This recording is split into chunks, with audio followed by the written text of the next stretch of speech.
waxbarashada horta markood waxa ay soo gacan qabtay aabe macallin naxariisto wuxuu iga dhintay anoo maxanaha oo dugsi dhexe ku jiro ilaa naxariisto ugu yaraan waxaan dhiganay iskuul sii socday anigu 8 sanadood oo u dhiganta 2922 ma taqaanaa maalmood u dhiganta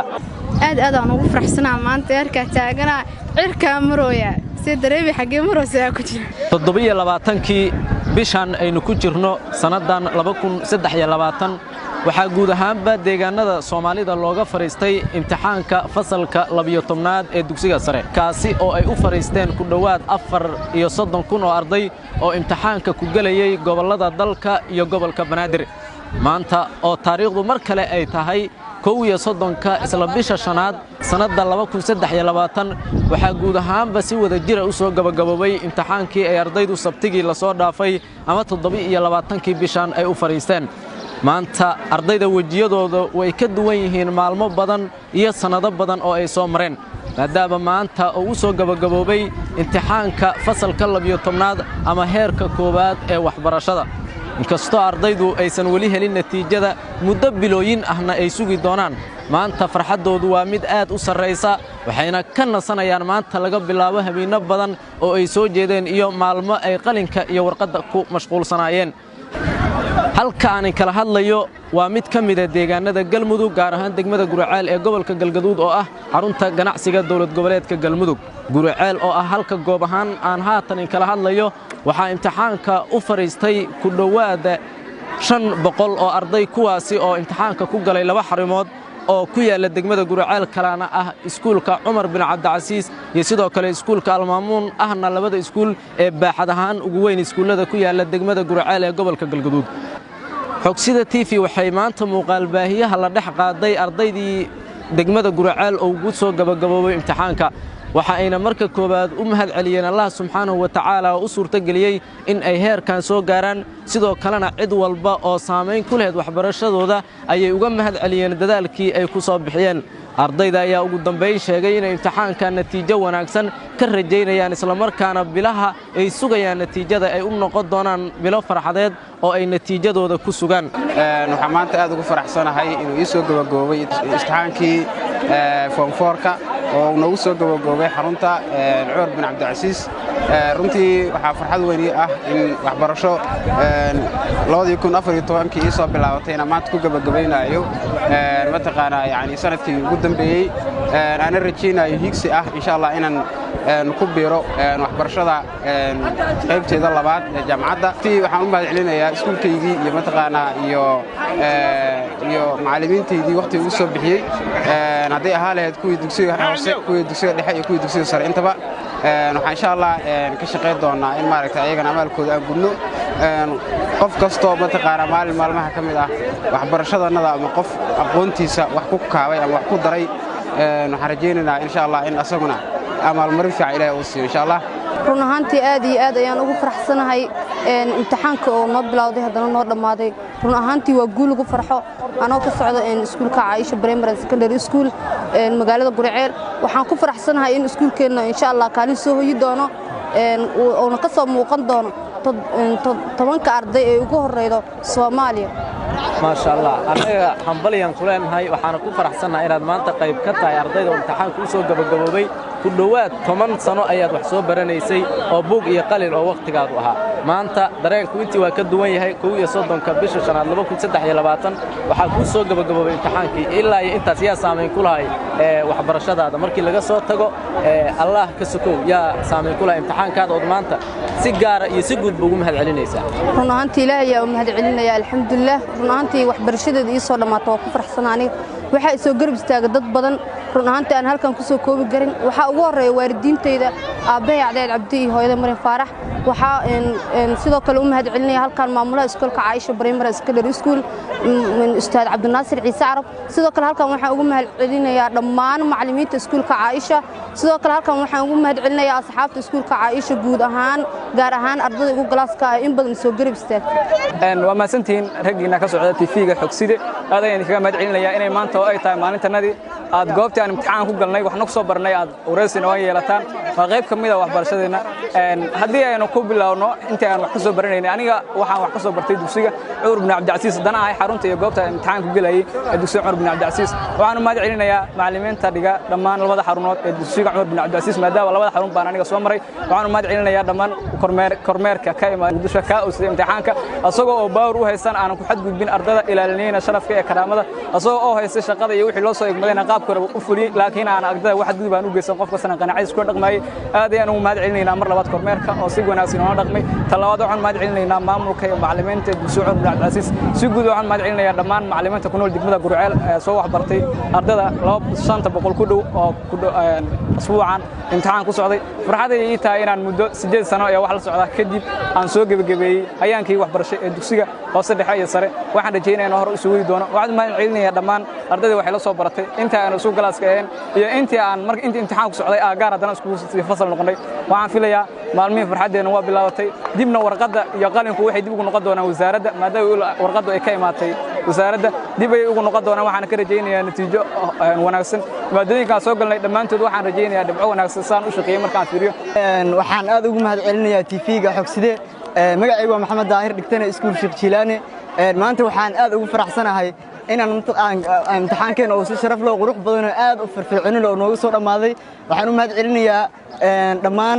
bahda nagala joogtay qaybaha dawladda ee imtixaanka haddii ahaan lahayn kormeerayaal iyo macallimiin iyo dhammaan qaybta iskuulka aan ku galayno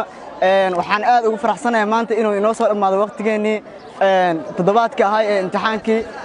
horta waxaa ugu horreynba alla mahadda weyn iska leh macallimiinteedii iskoolka ila soo garab gashay iyo maamulkiiba u mahad celinayaa marka saddexaadna waxaan mataqaanaa farxad weyn ii ah maanta inuu ii soo dhammaado dhankayga iskoolka bilaabana jaamacadda waxaan rajayahaa guulo badan inaan ka gaaro imtixaanka oo meel fiican ii tago waxaan si gaar ugu mahad celiyaa waalidiinteeda hooyo macaan iyo aabe oo qayb weyn ka qaatay in mataqaanaa aan hadafkan iyo waxbarashadan iyo juhdigan quruxda badan ee aan soo gala maanta inay sharaf qayb weyn ay ka qaateen waxaan kaloo mahad celinayaa maamulkii macallimiinta iskuulkayga oo iskuul Sheekh Jilaani waxaan kaloo mahad celinayaa dhammaan qof walba oo qayb ka qaatay mansabkan iyo waxbarashadan iyo heerkan inaan soo gaaro run ahaantii waxaynu dhihi karnaa waa dadaal aan sugaynay in muddo ku dhow 10 sano waxaynu u dagaalameynay oo qalin iyo bug aan u haysanay inaan maanta ka miro dhalino oo soo dhamayno run ahaantii wax aad farxad inoola anaga iyo waalidiinteeniba run ahaantii farxadeeda maanta lama soo koobi karo waa farxad aan leeyahay wax lala dhigaaba aysan jirin maadaama in muddo ah wax aad ku taamaysay wax hamigaaga ahay maanta ay ku suurta galaan waliba si nabad ah adiga aan dhibaato kale ku soo gaarin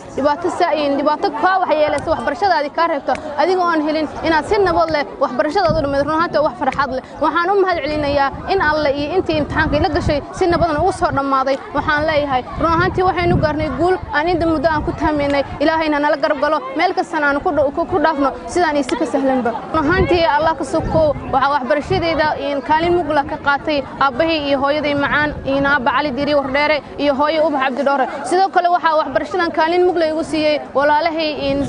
walaalahay iyo macallimiinta iskuulka Aisha Primary Secondary School sidoo kale waxa kaalin mugla ka qaatay inaan heerkan soo gaarno maanta aan u fadhiisano imtixaan soo dhameeyay imtixaanka shahaadiga ee Form 4 ustaad maamulaha iskuulka Aisha Primary Secondary School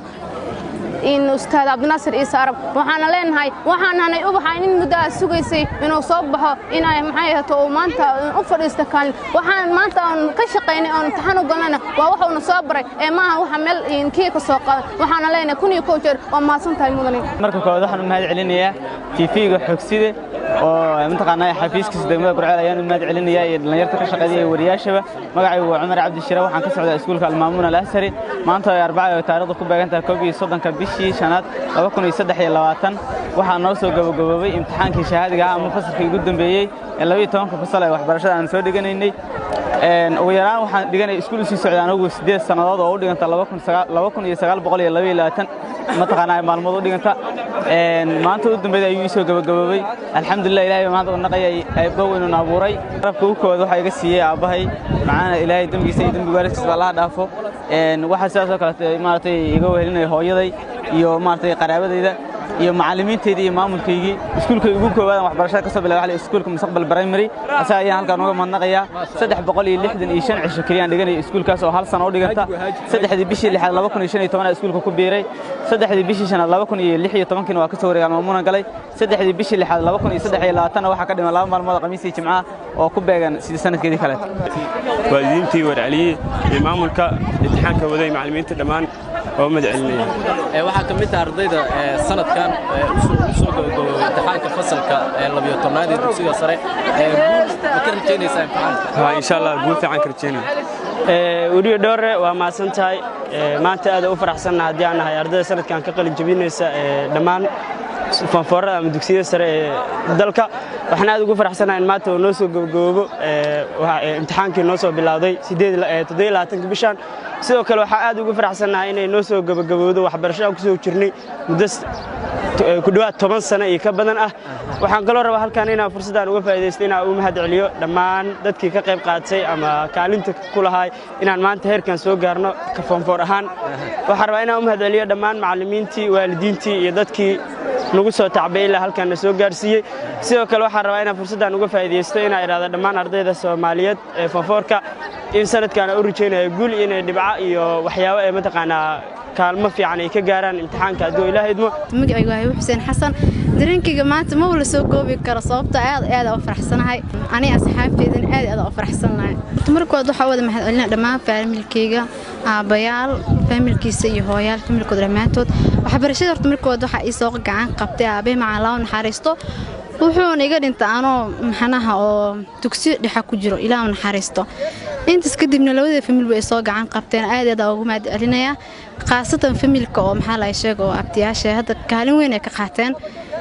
aad ugu mahadcelinaya labada familba abaalkooda aakhira Allah uga dhigo ma sha Allah aad u maasantahay su'aasha ugu dambaysa ee aan ku weydiinayo waxay tahay aniga oo aad ugu faraxsan in imtixaanka ku soo gabagaboobay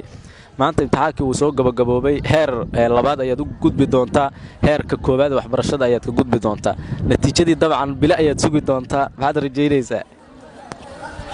insha Allah natiijo fiican waan rajaynayaa aad aan ugu faraxsanahay maanta heerka taagana cirka marooya si dareemi xagee maroosa ku jira shantii maalin ee uu socday imtixaanka fasalka 12aad ee dugsiga sare ayna qaadaysay wasaaradda waxbarashada hidaha iyo tacliinta sare ee dawladda Soomaaliya waxa saameynta ugu badan ku lahay macallimiintii imtixaanka waardiyeynayay kuwaasi oo ardada aan waxba uga bedelayn maadaama inta imtixaanku uu socday ay ardaydu inta imtixaanka ka shaqeynayeen dhammaan macallimiintu ayaguna waqtigooda ay halkaas ku luminayeen qaar ka mid ah macallimiintii imtixaanka waardiyeynaysay gaar ahaan degmada Guraceel ee gobolka Galgaduud waxay hambaliyo u direen ardayda imtixaanka u soo gabagaboobay waxayna dhammaantood si wada jira ardayda ugu rajeeyeen in ay natiijo wax ku ool ah imtixaanka ay ka keeni doonaan sidoo kalena Soomaaliya galmudug iyo sidoo kale degmada Guraceelba ay kaalin iyo magac qurux badan ay u soo hoy doonaan imtixaanka fasalka afraad ee dugsiga sare oo noo bilowday maalinta Sabtida ahayd maanta noo soo gabagaboobay annaguna aan ahayn mas'uuliyiinta ka shaqeynaya in imtixaanka uu si nabad ku soo gabagaboobo waxaan u rajaynaynaa ardada imtixaan gashay inay natiijo wanaagsan la kulmaan ilaahay u fududeeyo ay la kulmaan wanaag iyo mustaqbal ifaaya dhalinyaradu waa jiilka dal walba uu leeyahay waa sababta Soomaaliya ay ku hagaagi karto waxaan u rajaynaynaa ilaahay idankiis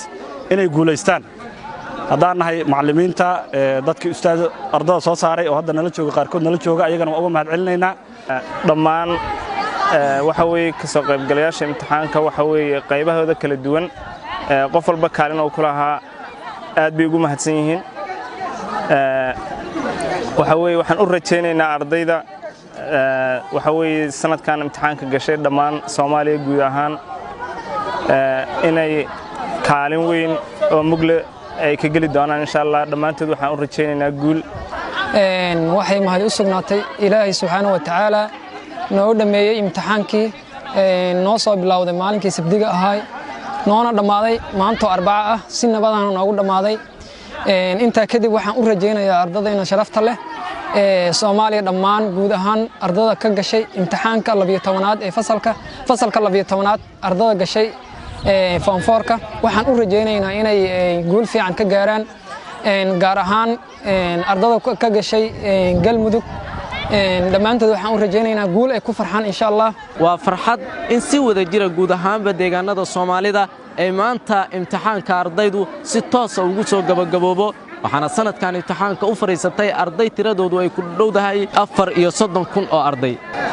Cabdishakuur Salaad Dhoore TV-ga Xogside degmada Guriceel.